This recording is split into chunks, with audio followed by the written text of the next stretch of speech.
सभापति महोदय, पूज्य गुरुजन वृंद, उपस्थित मोर सान बड़ भाई भौणी मैंने आज ये पवित्र गुरु दिवस विषय में मत कि कहबार अनुमति मिलू मुझे धन्य मन करुँचे।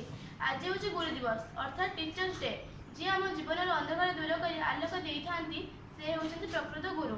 गुरु भगवान सह तुलनीय। गुरु आशीर्वाद जड़े अशेष ज्ञान और सम्मान अधिकारी होता है। गुरु भगवतर गोटे पद अच्छी, गुरु को न मिलवर गुरुजी साक्षात ईश्वर।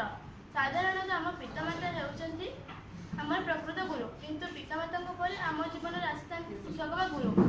यही गुरु मैंने आम प्रत्येक छोट बड़ भूल को क्षमा कर आमको उचित शिक्षा दे आम जीवन यात्रा को सरल और आलोकित करती। गुरु मान सम्मान जानापी आम प्रतिवर्ष गुरु दिवस पालन कर।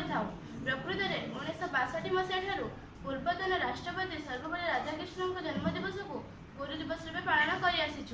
सर्वपल्ली राधाकृष्ण जड़े भारतर ख्यातनामा दार्शनिक, आदर्श शिक्षक और उत्कृष्ट वक्ता थे। जन्म 1888 मसीहा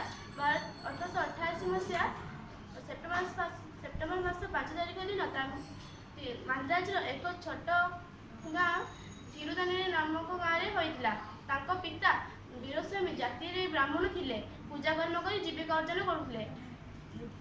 राधाकृष्ण थे जड़े आदर्श शिक्षक।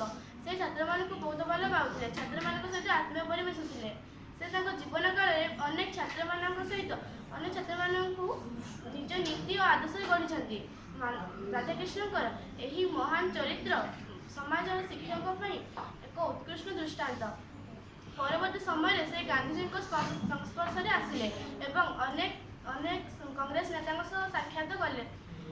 1952 मसीह से भारत उपराष्ट्रपति हेले एवं 1962 मसीह से भारत द्वितीय राष्ट्रपति होबार गौरव अर्जन करथिले।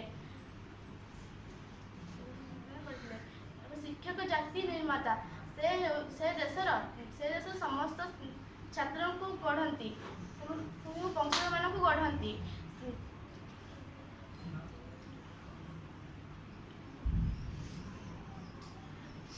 आशा आम यही महान गुरुंकर आदर्श नीति गुड़ी को अनुप्राणित हो चलवा। तेणु कहुई गुरु ब्रह्मा गुरु विष्णु गुरुदेव महेश्वर गुरु साक्षात परम ब्रह्म तस्मै श्री गुरुवे नमः। ये वक्तव्य शेष कर।